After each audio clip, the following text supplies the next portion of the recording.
Get her done with Ronnie. Today we're going to talk about these things called tools. Now, tools have many different meanings, but what I'm going to teach you today are something that you would find in a hardware store, mainly. These are things to help you if something is broken or if you need to build something. If you want to build something in your house, if you want to tear down a wall and put up a new wall, maybe you just want to change the color of your room. Maybe you just want to paint your room. So I'm going to help you go through some vocabulary about tools.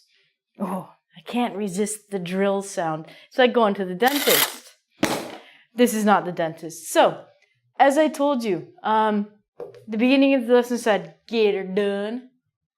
Why is Ronnie speaking in a strange Alabamian accent from America? It's a joke. Get her done is an expression that people use to mean go do something. Do it well.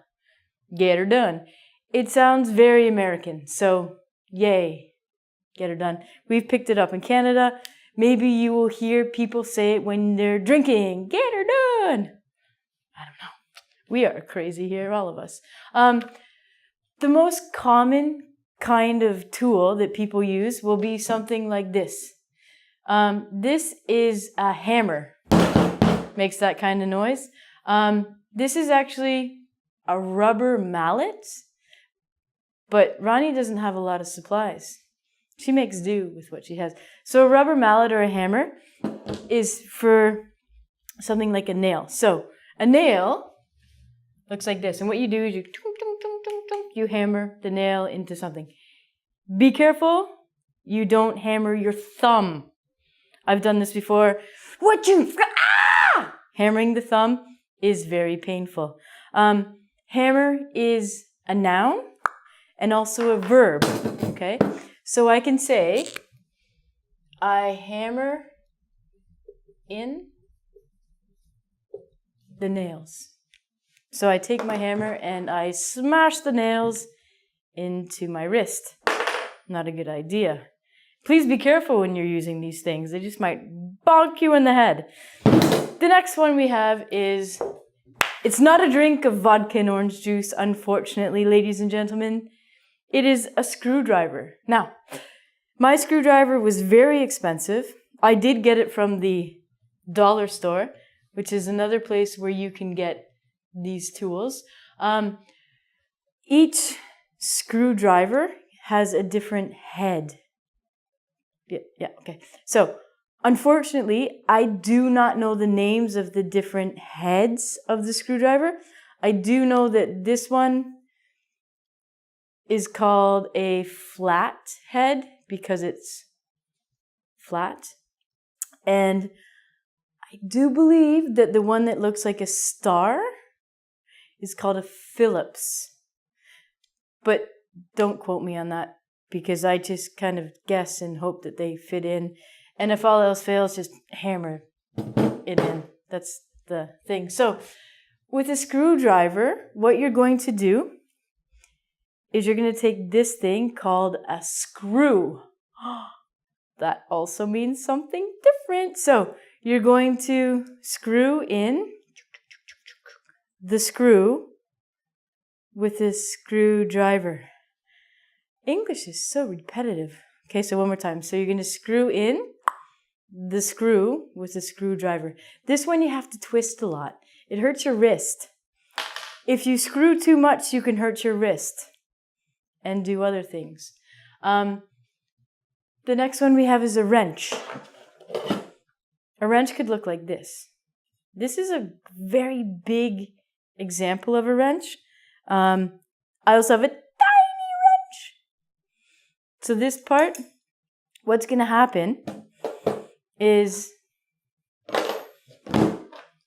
you're going to take something like this. Now, this, I believe, is called a bolt. Okay? So we have these things called nuts and bolts. I know what you're thinking about nuts.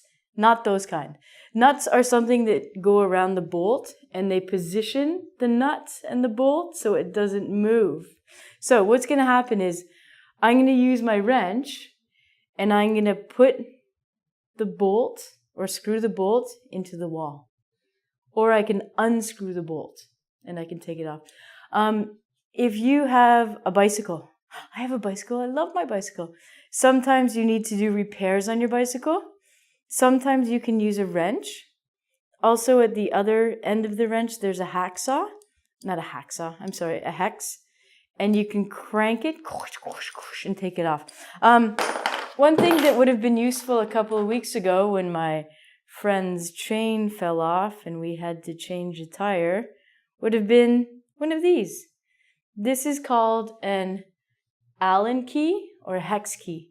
So this basically fits in the point of something and turns it. So if you have a bicycle, this is a very important tool. Ronnie needs to bring this with her every day because Ronnie's a bit of a klutz. That means she breaks things a lot. So an Allen key will help you undo things. We also have this word pliers. These are pliers. I have a story about pliers. I was a wee girl. I think I was probably maybe 5 years old. My front tooth was wiggly. That means it was ready to come out. So it would not fall out. So my mother did what she knows to do. She took a string and tied it around my tooth, tied the other part of the string to a door and slammed the door. My tooth didn't come out. So here I was with one wiggly tooth. Well, my father, he's quite smart. He took a nice set of pliers. He put a Kleenex or a tissue here, and he just gently yanked my tooth out. So I was left with one front tooth missing. True story. Pliers are not recommended for yanking out teeth. Don't do that unless you want to. Pliers are good for things like a nail that you can't get out of the wall. You could pull it out. It's basically used for pulling things out. Again, not teeth. Shouldn't have told you that story. So let's say that I have a nail in the wall that won't come out. I can put the pliers here and pull it out. Yay, success. What else do we have here? This thing. One of my favorites. This is a drill. The purpose of a drill and the all-important drill bit, this will go in here. I'm not going to turn it on with this because it will fly in my eye. A drill is something that's going to make a hole in the wall. So, drill is the machine like this, and the drill bit is the actual thing that's going to make a hole. So, the drill bit attaches to the drill, and this is used to make a hole. Okay? Pliers, I told you, is used to pull things out of the wall, not your mouth. And an Allen key or a hex key, it's really good if you have a bicycle or if you have to undo something or take something apart. Hammer, you can put things up with a hammer or you can screw something into the wall. And a wrench, again, is for fastening things. Fascinating, I know. Let's get back to some home decorating. Woo! Let's let the dust fly. So this thing, this beautiful thing, it's called a paintbrush. 2-piece brush set right there. So if I wanted to paint the whiteboard, I could change the color of it. One thing to be careful about is this is not for your hair or your face, okay? It's usually only for the wall. Sometimes you have a large wall that you want to paint. This could take hours. Oh, what? We have this thing. It's missing one thing, but this is called a roller brush right here. So this is a paintbrush, and this is a roller or a roller brush. You get a spongy bit around here, you dip it in the paint, and then you roll it. Woo! Woo! Rolling, rolling, rolling. It covers more area than this. So this would paint this much, and this would paint this much. These are fun. These are really fun. I suggest you go and buy one of these and just paint your house. Go do it now. If you are building something, or like I said, you knocked down the wall, you want to make sure that what you've done is level or straight. So you want something to be like this, not like this. This beautiful piece of equipment or this tool is called a level. I don't know if you can see, but in the middle of this, there's a bubble.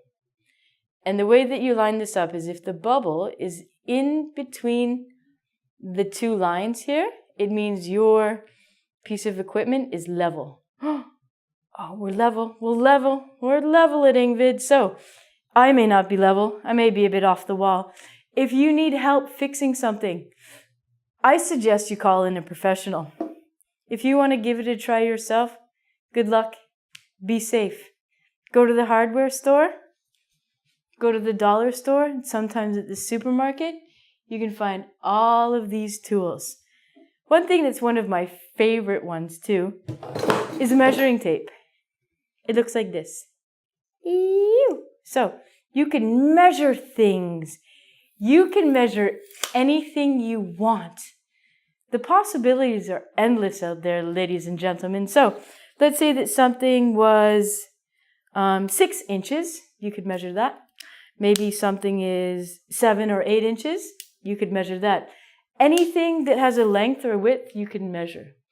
In Canada, we usually measure things in feet. There's different levels on this. It has feet and inches. Sometimes they have centimeters. Sometimes they have millimeters. It depends on what you use in your country. So, homework. Everyone measure something. Write me in the comments and tell me how long it is. Goodbye.